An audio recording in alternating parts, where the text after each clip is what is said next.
60 years as a sovereign nation, the geographical entity called Nigeria has however logged centuries of economic activities. From agriculture in the north, to commerce and trade in the south, and manufacturing and fabrication in the east, Nigeria has been in the business of wealth creation. The discovery of crude oil in commercial quantity in Oloibiri, now in Bayelsa State, reshaped the Nigerian economy. When you look at the GDP of the Nigerian economy, the petroleum industry contributes only 9%. And so now with the slowdown, it will even be less. But all the same, because the government's funding is largely from foreign exchange earnings from crude oil, we suffer whenever there is a problem in the global crude oil market. And also, the largest export earner, foreign exchange earner for Nigerian economy today is crude oil. Whenever there's a global challenge in the crude oil market, it affects our country. Over time, there's been several development plans that have been put in place, and that has seen to the transformation of the country. At some point in time, we stopped planning, and we started to focus on budgets. And for me, that is a misplaced priority, because you first have to plan, and then the budgets flow from those plans. From 1999, steady democratic governance has availed the nation an opportunity to properly aggregate data, plan consistently, and align fiscal and monetary policies. The rebasing of Nigeria's economy in 2014 brought to fore the ideal picture of the economy. Thriving sectors that were initially not accounted for or underreported showed that indeed the economy was diversified in terms of GDP contribution, but oil remained the largest contributor in terms of revenue. When we rebased our economy, we looked at it, we thought oil was going to drive our GDP. Lo and behold, it was not oil. Oil was about 8%. Okay, maybe it's going to be agric that's going to drive our GDP. Again, agric was about 17%. What is driving Nigeria's GDP? Services, the financial services, Nollywood, etc. That's what was driving GDP. So what was the economy telling you? The economy was telling you, look at you guys, you are already diversified, but you are not earning your much needed foreign exchange. So how do we go about that? These are economies that have been endowed with four major God-endowed opportunities for agriculture to be done right. Good soil, sufficient land, sufficient water, subsurface water, rainfalls that is fairly predictable, billions of cubic meters of water in our river systems, and underground water supply, good aquifers, and we have cheap labor, which is available, educated and non-educated. So the fundamentals are in place, and therefore agric, when you do it right and you combine it from culture to business, that is from doing agri as a culture to agri as a business, has the potential to turn around the economy of not only Nigeria, but also the rest of sub-Saharan Africa. In Nigeria, all the factors are in our favor. We have 200 million people that need to be fed morning, noon, and night. We have industries that rely largely on agricultural raw material as input. We have the livestock sector. We have the fish sector. And with the support of the policy of the government, whereby those things are not imported anymore, it means we have a captive opportunity to be able to not only feed ourselves in a good nutritional manner, but also to create ripple economic effects across the economy and get the millions of unemployed youth back into economic activity. The prospects seemed bright for Nigeria pre-2015, but global oil prices fell, and Nigeria went into a recession by 2016. It was a short spell as Nigeria spent her way out of recession. Evidently, it became necessary that the country build multiple streams of income into the nation's treasury by encouraging productivity across the 774 local government areas of the country. You know, sometimes there's got to be crisis for people to understand that there are a lot of deficiencies in the system.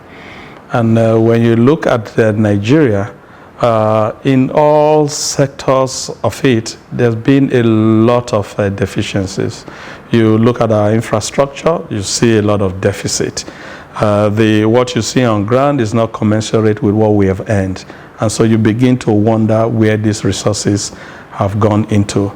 Sometimes we seem to spend a lot of money on administrative capital rather than on the real capital and investing in the real sector. The best we've done recently, like this, I don't know in the past when oil was over $100 a barrel, but I think some of the best revenues we've seen is just about $25 billion in oil. So we can do more with agriculture. We can do more than what Netherlands is doing in agriculture. Why not? Like I said, it's a country the size of Enugu and Anambra State. Then came coronavirus, which started in Wuhan, China. The pandemic became the albatross of global economy as it forced the world to shut down. Trade, commerce, travel, entertainment, services, education, manufacturing and industry might have changed forever because of COVID-19. So COVID-19 is a wildcat. That is that event that you only project and see could happen, but that never happens. But in this case, it happened in the year 2020, and the whole world is affected. Nigeria is not insulated from the impact of COVID-19. But I must say that we have been fortunate that the impact is minimal, in the sense that on the healthcare side, we don't have as many people infected. We don't have much loss of lives. And it also brought along with it the consequence of lockdown, which meant economies came to a standstill, and that means trade came to zero level at some point. And we were not able to sell our crude oil, we were not able to sell our other products that we sell. We are also not able to bring in inputs which are required for manufacturing sector and for businesses to run. So that business standstill cost us, it hurts the economy very, very badly. Major commodity exporters like Nigeria were hard hit, fueled by lockdowns that slowed down, if not shut down, the global economy. OPEC and allies, known as OPEC Plus, of which Nigeria is the biggest member in Africa, plugged supply occasioned by a global glut due to weak or even no demand. Nigerian fiscal and monetary policies came into play, with continuous injections of stimulus packages and incentives for affected ventures. The Central Bank of Nigeria injected 3.5 trillion naira comprising 216.87 billion naira real sector funds, 73.69 billion naira COVID-19 targeted credit facility TCF, 54.66 billion naira AXMIS, 44.47 billion naira pharmaceutical and healthcare support fund, and 2.93 billion naira creative industry financing initiative. We also took a decision to say that let us reduce interest rates on CBN intervention facilities from 9 to 5%. We also said that in order to encourage people to come back again to business, that there are those who lost their jobs, whether you are working in a hotel, you are a waiter, or you are a cleaner somewhere, you lost your job, that we should be able to make available to them what we call 100 billion naira targeted facilities for household and SMEs. This facility has been granted, and we're talking about 500,000 naira to somebody who wants to start a petty business, and up to 1.5 billion naira to some of them who are going to be undertaking some slightly higher level of business. We also decided that we would grant additional loan facilities even to some of our large companies. We decided that 100 billion naira should be set aside for companies that are in the healthcare and the pharmaceutical sectors. So what we have done, in essence, is to look for one way to reflate the economy so that people who lost jobs or people who could not pay salaries can come back again. And we believe that with the loans restructured, at least for some time, interest rebates on their loans and the rest for about 1 year, that the level of NPLs will in fact at worst remain stable, or at best we could even see it coming down. If you are not visible to formal finance, it's difficult to convince the financing side that there's an opportunity for them to put their money in. Don't forget, banks, investors are not charitable organizations. They want to see opportunity that is clear, that is structured. They can see where their money goes in. They can monitor utilization of that money. They can predict when the money is coming back. The primary production segment of the agricultural value chain, unfortunately, in Nigeria and most of sub-Saharan African countries, are facing the same dilemma. Herein lies a growth opportunity for financing, even for the capital markets. But then, because of risk issues, they are loath to lend money to that segment. And again, that is the wisdom of the central bank in creating NASL, whereby it sits in between the agri opportunity and the financing opportunity as well. By having a risk-sharing facility institution in between that can fix the issues on the agricultural value chain, create the risk opportunity, bring clarity at its own cost, it can be able to make the agri sector acceptable to the financing sector. And that's what we have been able to achieve. So in the last 1 year alone, in spite of COVID, NASL has been able, in spite of the lockdown, at least we have been able hitherto, up to the month of July, we have been able to catalyze up to 20 billion alone to smallholder farmers for agricultural value chain activity. The federal government did much more by instituting a 500 billion naira COVID-19 crisis intervention fund, enhanced financial support for state and critical healthcare expenditure, augmentation of allocations from the federation accounts to states and debt moratorium, ensuring adequate supplies of essential food items and critical medical supplies, as well as amendment of the 2020 Appropriation Act. Facilities withdrawn from the World Bank, International Monetary Fund, African Development Bank, Afrexim Bank, and the Islamic Development Bank to bridge the financing gaps. We made an assessment that we must scale down on what we had planned. So we reviewed our MTF, we reviewed our budget, we cut out non-essential expenditure, that is expenditure that can wait. We now increased provision for spending in the healthcare sector and also on the trading side, so that more businesses are not so badly affected that they become comatose. So far, it has worked reasonably well for Nigeria. Our initial assessment is that we will go into a recession at the end of the year 2020, and we most likely will still go into recession at the end of the year 2020. But it looks like we're going to escape going into a deep recession, and that is what we aim to achieve by designing the economic sustainability plan, rolling out various initiatives that is meant to create a lot of economic activity within the country, to increase consumption, to create jobs, and also to save jobs. Economic projections changed. A recession is looming. Things we've had to do to manage COVID. The first is the adjustment in the work environment. The period of lockdown, people working from home, keeping the investments going, making sure that our investments continue to perform was a big challenge. We faced challenges, obviously, with stock prices globally coming down a little bit. We're not too exposed, so we're very lucky with that. So making adjustments to ensure that people can work from home effectively was number one. The second thing was we had a lot of construction infrastructure investments that we made, the roads projects. It was unfortunate that work in some places had to stop. So things may have been pushed out a little bit. And so if you're a fund manager, time is everything. So for us, that has been a little bit of a challenge with stoppages of work and the Lagos-Ibadan Expressway, Abuja Kano Road, Second Niger Bridge. That was an issue. But the biggest area where we felt an impact was on the Presidential Fertilizer Initiative. That for us has been quite a challenge, because in the past, the cycle time for moving components from Port Harcourt to Kano was 3 days. During the COVID restriction, it's ballooned to 8 to 9 days. We came up with the plan, the zero oil plan, and we said, look, Nigeria must and can survive in a world economy in which she no longer sells oil. And then it was pretty audacious and pretty daring and ambitious, if I can use those words. But then oil prices crashed.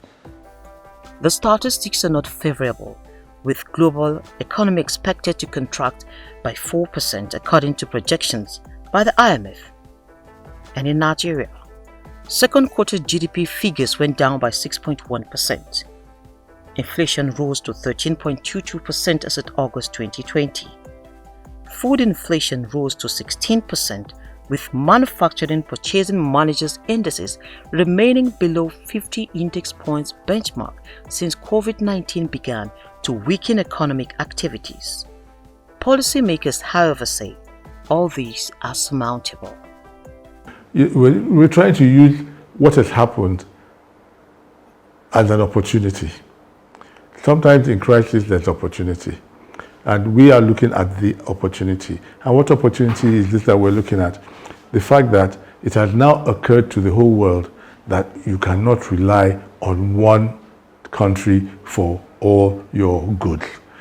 Everybody relied on China, but once the problem started, China was shut down and everybody ran into trouble. So now we're saying to people, yes, do some in China, but come and set up companies here in Nigeria as well, so that you will not be at the mercy of one country.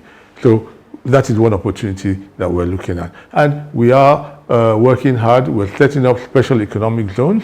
Hopefully before 2023, we should have 6 new economic zones. At the present moment, we have 2 economic zones that we're in the process of privatizing. So we just appointed transaction advisors for those, Calabar and Kano Free Trade Zones. We are going to engage with the state governments to get them interested in participating in these concessions, so that they will be part of whatever process it is that comes up. So we are working hard. We're trying to see to it that we take advantage of this problem. And I have no doubt in my mind that Nigeria is going to achieve its full potential. I have no doubt about that at all. I have no doubt. I'm convinced because of what I see, of what we're doing. I know that in the long term, Nigeria will be one of the greatest manufacturing concerns in the world.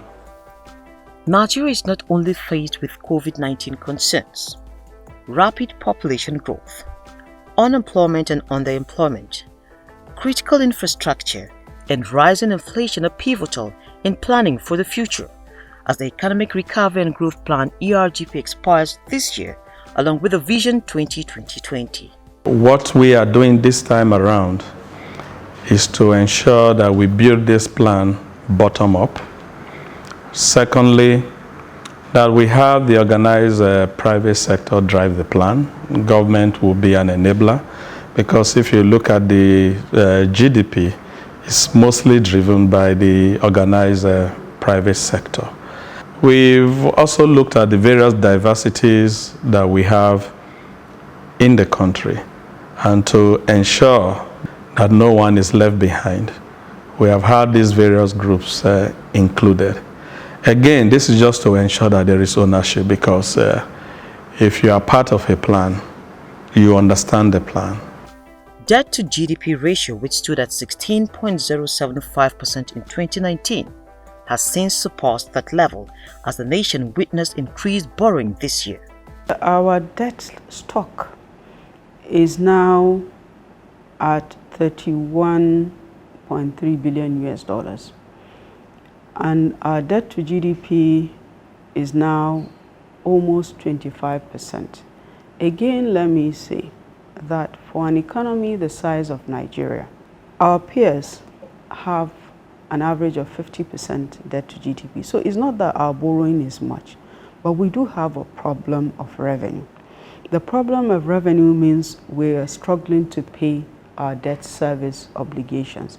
So what we're doing, at least in the Ministry of Finance, Budget and National Planning, everybody has been given the directive to concentrate on generating revenue. We need revenue to pay salaries, we need revenue to service our debts, we need revenue to operate government and provide social welfare services too. If you look at our MTEF or our budget, our debt service to revenue ratio is about 45%. And even at the budget size, that is high. We need to improve on that. But when the revenues underperform, in real terms, it now becomes much higher than that. So a situation where your debt service to revenue is inching more than 50%, getting to 60, sometimes 70, depending on the volatility of the revenue. Some months are high, some months are not so high. Then it's a problem. So in that case, you will say we have a problem, but the problem is that of revenue. What have we been doing to address this problem?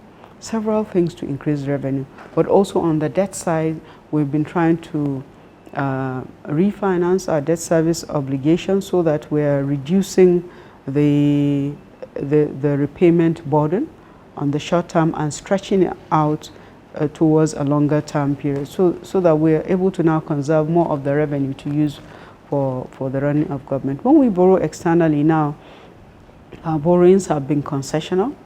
We have been fortunate to borrow at sub 2% for periods as long as 25, in some cases 30 years.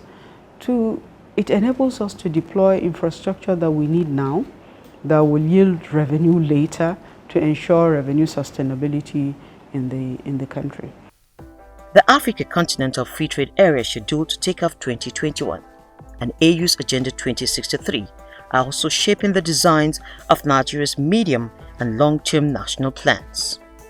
We're looking at how Nigeria will benefit from that client agreement, because the president has said to us that we will not ratify that agreement if we have a situation whereby Nigerian enterprises and companies will be at a disadvantage. There are major advantages. Nigeria, we believe, is a major manufacturing hub in Africa. And also, my ministry has been in the vanguard of trying to encourage and facilitate more companies coming into Nigeria. We are looking at encouraging more companies to expand their production facilities in Nigeria, such that once the agreement kicks off, Nigerian companies will benefit. We're looking at a total of 1.2 billion market for the whole of Africa. Out of that, the 0.2 is from Nigeria. So we'll be looking at benefiting from, apart from the Nigerian market, the other 1 billion African market. To achieve the projected economic development, experts are of the opinion that there must be a convergence of fiscal and monetary policies with the cooperation of the citizens. What we are looking at is a situation where we grow this economy, first of all, to grow beyond the population growth. Right now, our population growth is about 3.2%. And as long as we have an economic growth that does not grow higher than the population growth, the impact of all the things government is doing will not be largely felt by people. Our target is to grow this economy to a 7% GDP in the next 5 years. And I have no doubt in my mind that Nigeria is going to achieve its full potential. I have no doubt about that at all. I have no doubt. I'm convinced because of what I see, of what we're doing. I know that in the long term, Nigeria will be one of the greatest manufacturing concerns in the world. And with Together being the theme for the country's 60th independence anniversary, convergence of policies and cooperation of the citizens is believed to be on course.